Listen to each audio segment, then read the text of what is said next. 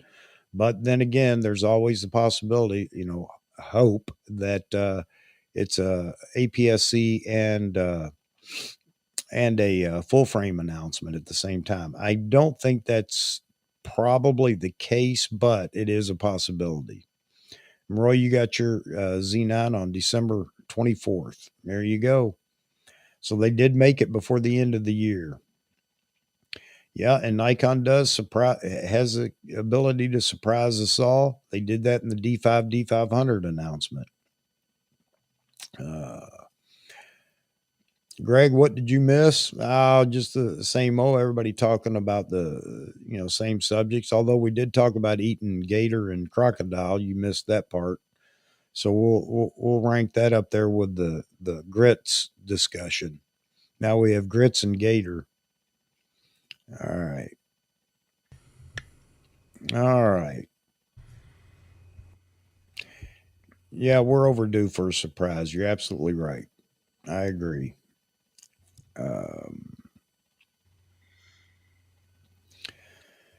So Nikon has real opportunity here. Canon, I'm assuming, missed the boat, and Sony has no good APS-C camera to speak of. Actually, they don't. They do and they don't as far as APS-C goes for Sony.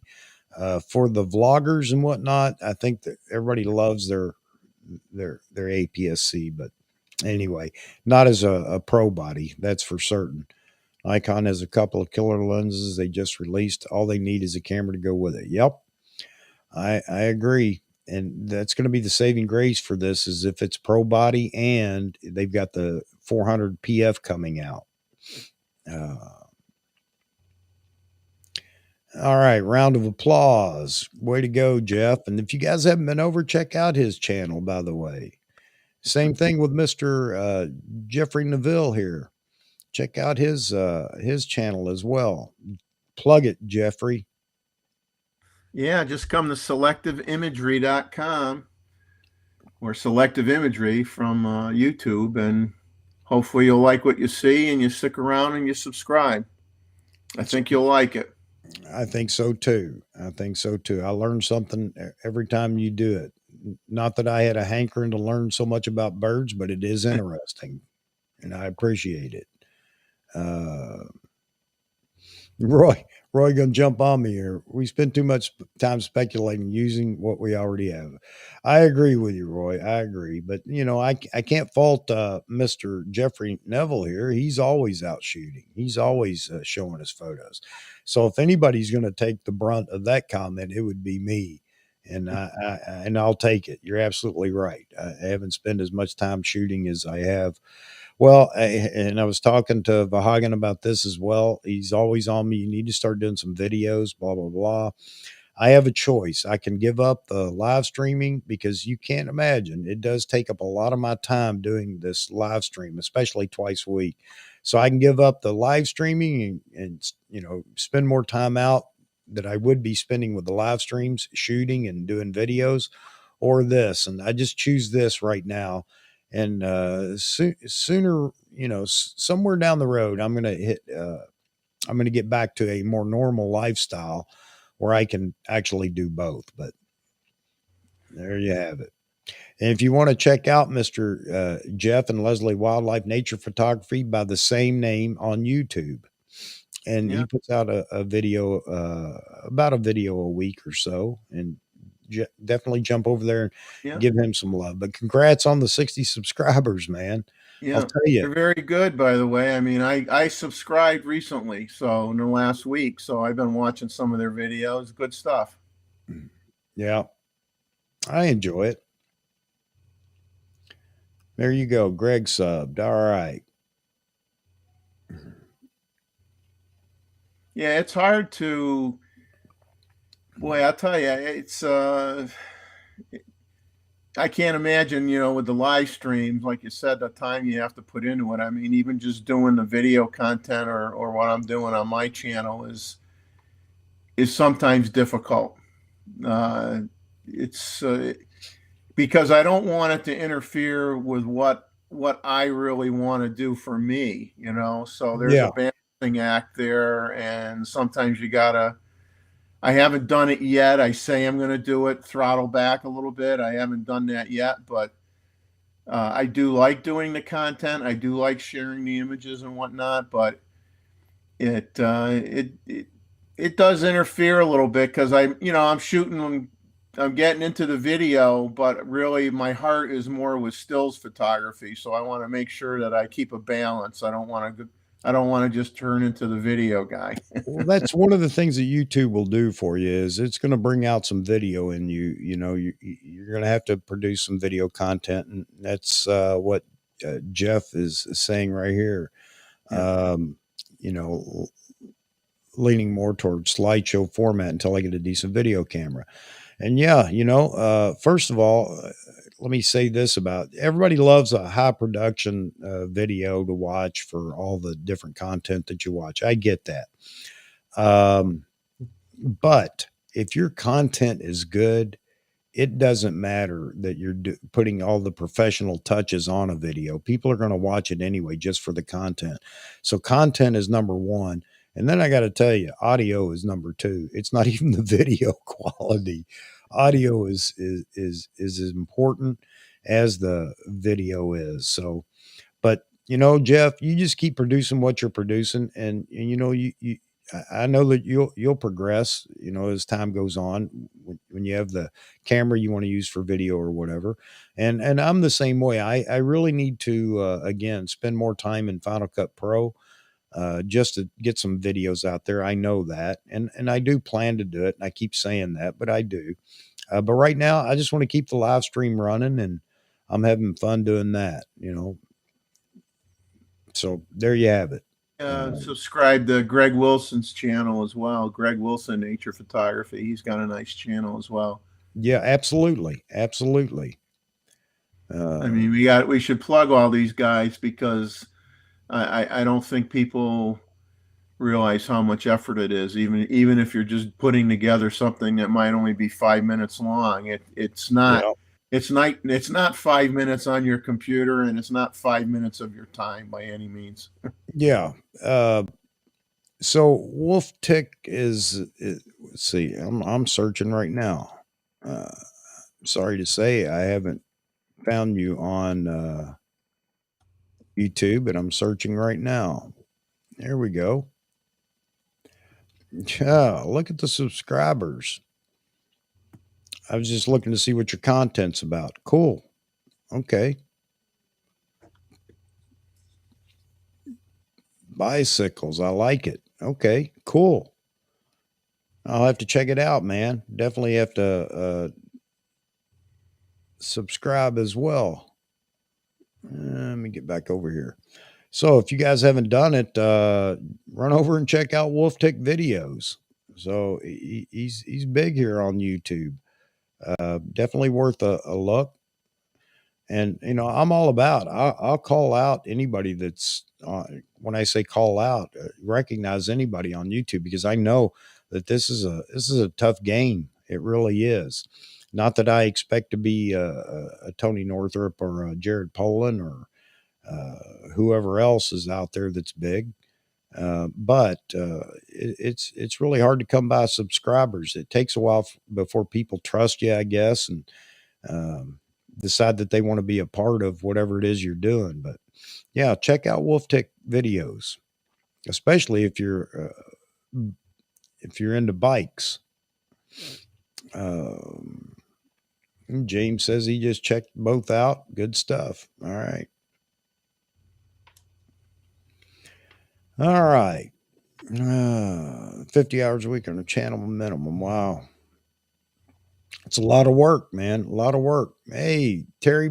All right, everybody give Terry some love. I know that's a stupid catchphrase saying or whatever, but Terry loves shooting film, and Terry had an incident just recently, and Terry, I'm just happy you're alive, man. After reading what happened, I won't go into the whole bit of it, but if you guys want to check out Terry Breedlove over on Facebook, He just had a big incident in his kayak, out kayaking, taking photos, and wound up losing all of his cameras and his glasses at the same time, and almost drowning himself uh, uh, to boot.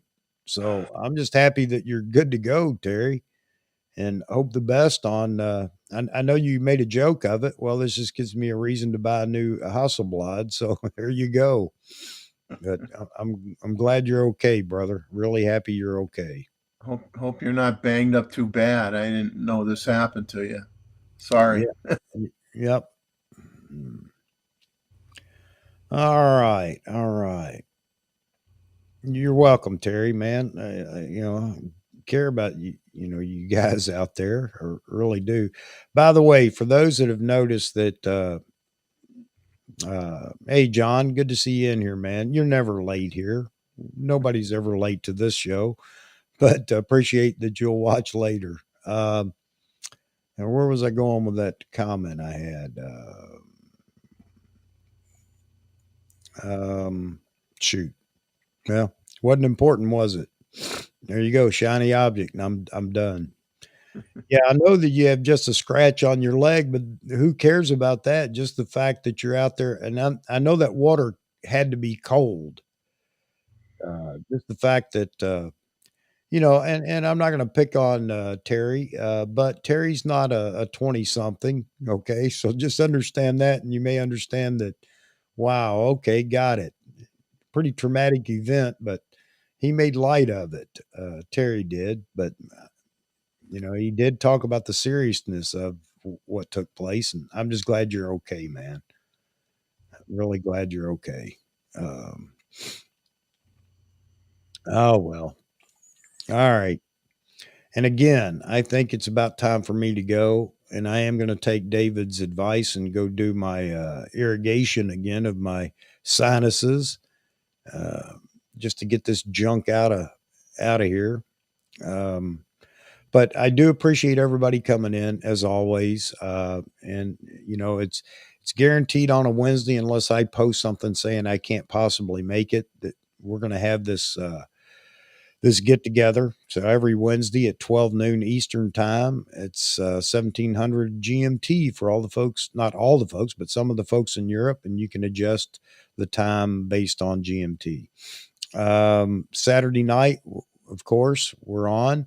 And I'm really surprised at how many of you folks jump in on a Saturday night. I love it. I'm happy that you do, and I hope you guys enjoy it.